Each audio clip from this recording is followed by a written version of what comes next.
Hey, I'd like to welcome you to another episode of the Mission Matters Business Podcast, your source for all things business. My name is Adam Torres. You can follow me on Instagram at @AskAdamTorres. Keep up with my book releases, book tour schedule, signings, all that other good stuff. Always love to connect with you there. And as always, if you'd like to apply to become a co-author of one of my upcoming books, just head on over to the website, missionmatters.com, and click on Become an Author to apply. All right, so today I have Ibraheem Alinur on the line, and he's CEO over at City Health Tech. Ibraheem, welcome to the show. Hi, Adam. Thank you for having me. All right, so I've been excited about this interview for a week or so, ever since Justin Breen, one of the PR people we work with, mentioned you, and he sent me the story, and I tell you, it couldn't have been more timely than in terms of this, because me and my friends, we were all talking about it. Let's just start off with, tell us a little bit more about City Health Tech and kind of how you started the company and what your vision behind that is. Yeah, City Health Tech focuses on encouraging better hand-washing habits and techniques so we can save lives. So we've been working on this project for about 3 years. We initially found the idea when I was actually talking to my mom. My mom was an elementary school teacher, an amazing, phenomenal mentor to me, and she, at the time, once all of her kids graduated from high school, wanted to go into nursing. And she was sitting there right before her practicum, and she was getting taught to wash her hands. She was talking about how she needs to sing the happy birthday song twice every time she washes her hands. No one's going to be singing that song 50 times a day. And when I heard about this, I realized nobody is really washing their hands. And as we dove into statistics, it was staggering. She found during her own practicum that the average doctor will wash their hands for 8 seconds. In the U.S. alone, there are about 1.5 million healthcare-acquired infections, meaning you get sick in a hospital with something that you didn't have coming into. So there's a lot of different impacts on how hand washing can actually play an important role in preventing spread of disease. We looked at elementary schools. About 1 million days of school will be missed every day due to preventable illness. Because of that, there are about 140 million days of work missed just because people are taking days off to take care of their kids.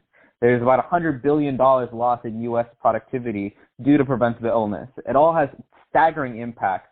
And especially if you look at the trend, I know everybody is seeing the impacts of preventable health now, but at a scale prior to coronavirus, it was already having a significant impact on the U.S., and it was increasing as we looked at the rates of flu and how it was increasing year to year.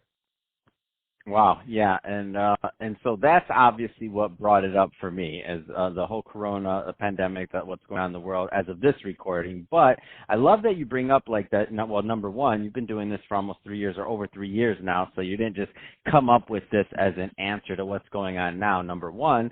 Number two, that there's a bigger problem here, and even after this thing that we're going through right now passes, that there's still a lot of opportunity and still a lot of validity, not only in your product and the idea, but also just in the education component of that. Can you talk a little bit more about, some of the markets that you see this being a good fit for, so the product overall?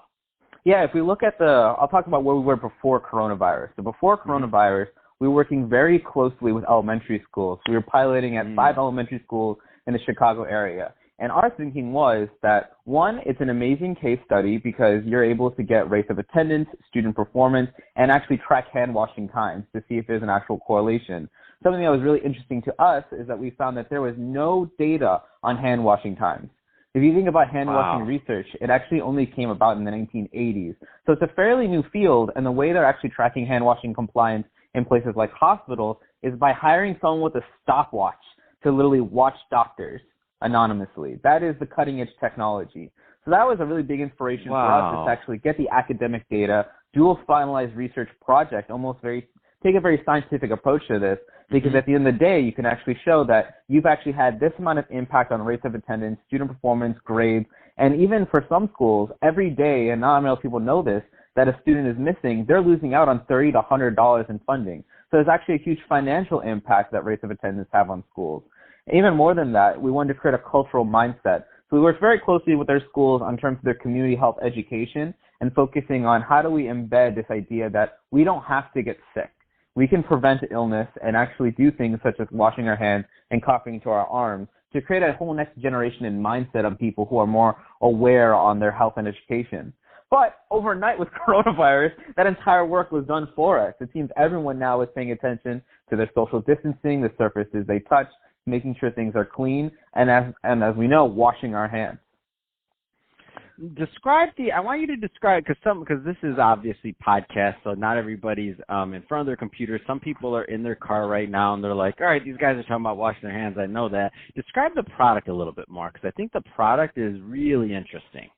Yeah, we set out to make something that was really, really engaging, something that looked very, very, very cool. We didn't want to feel like some random product that was very cheap in your bathroom. So it's kind of like a pyramid. It's like a very triangular device. It has a full color display, has really nice curves. It's a mixture of glass and metal and other materials to make something that looks really, really high quality. We really took inspiration from Apple and looking at their product design language. So it's a very, very, very, I think, very engaging device, and we're able to put any suite of animations. So we can put live news updates, we can put hand washing techniques, we can put even mindfulness techniques. So it's something that's more bigger than just hand washing, which I think is going to be very important. But as we look to the future of what we can show to people, we can remind people to, for example, just breathe. Mindfulness techniques to bring you into the present moment, reminders on why it's important to recycle, and other different forms of behavior change. So really, it's a more all-encompassing device that kind of takes you in that moment of you're washing your hands to take a time to educate you on things that are important. And that can all be customized and tailored to the individual.